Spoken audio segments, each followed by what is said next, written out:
Hi guys, I'm Celia Aldape, a massage therapist and birth doula and childbirth educator. I am going to show you how to be making a moist wound healing compress that you can use for raw, cracked, or chafing nipples. So what we do is we'll start with, you can use just a regular saline unmedicated. This is just like a nose saline. Also, there are products like the Freedom Mom who have products especially made for this. So it has a special little design on the nozzle where it points outward instead of up, so you can just spray directly onto the nipple.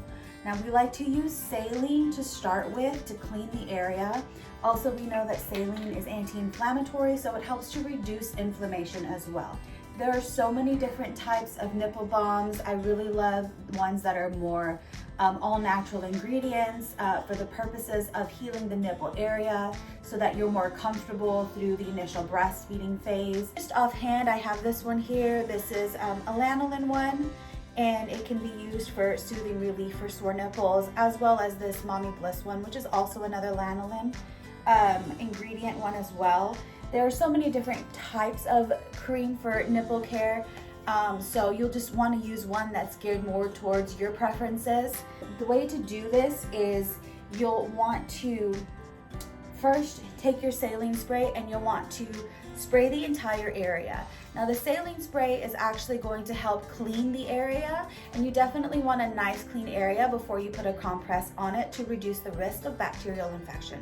So get it nice and sprayed on there.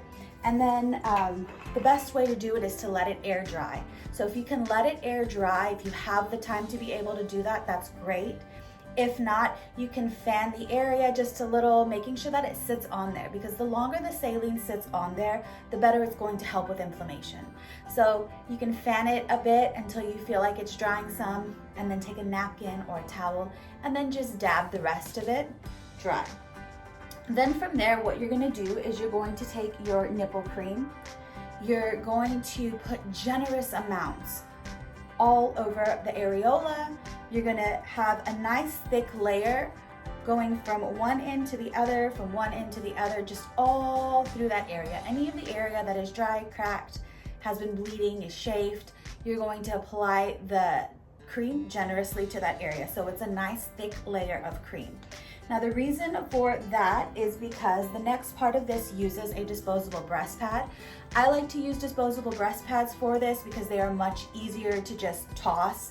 If you use something like a cloth breast pad, their fibers can be a little bit harder to clean. So if you take a disposable breast pad, then you're going to open it up. Now remember, you've got a nice thick layer of cream here. You're going to open up the breast pad. This is the inside of the disposable breast pad. And then you're going to place that on here. So some of that cream is going to be absorbed into the disposable breast pad. However, because you put a nice thick layer of cream on there, then you still have lots of cream on the actual nipple, on the areola itself, which is what helps to facilitate that healing, helps to improve that healing and move it along a little faster.